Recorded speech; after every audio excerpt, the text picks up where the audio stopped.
Let's take a look at the Indian rupee from 1947 to 2024. The Indian rupee in 1947, 1 US dollar was equal to 4 Indian rupees. In 1980, 1 US dollar was equal to 7 Indian rupees. In 2000, 1 US dollar was equal to 44 Indian rupees. In 2024, 1 US dollar fell to 84 Indian rupees.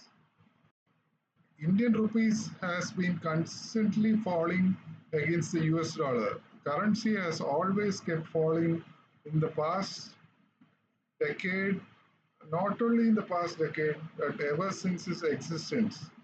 From 1947 to 2024, the currency has consistently fallen. Fell from 4 to 84 in 2024. India has a monthly merchandise export trade deficit.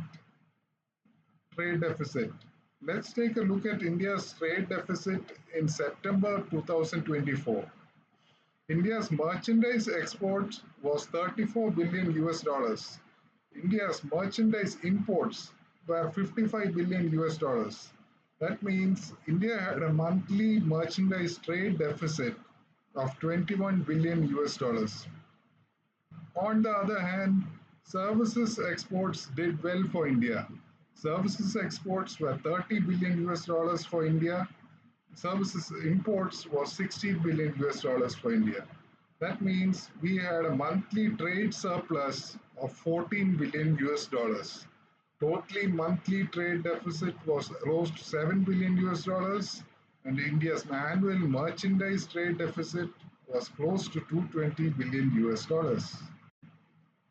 India imports a variety of products. The main products that India imports includes crude oil and petroleum products.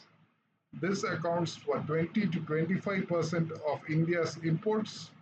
Gold, electronics, coal, machinery and equipment, chemicals, precious stones and gems, vegetable oils, pharmaceuticals, and fertilizers.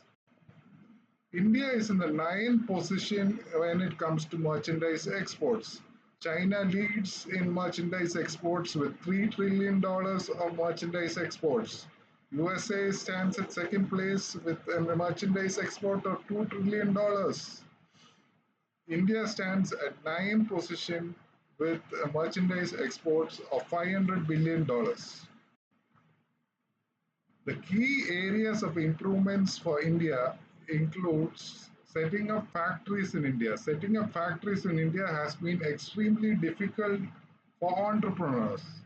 So improving factories inside India is a major challenge for the Indian government. Indian government needs to encourage manufacturing inside India and improve capital expenditure inside India.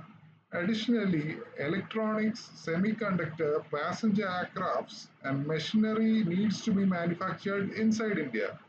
Unless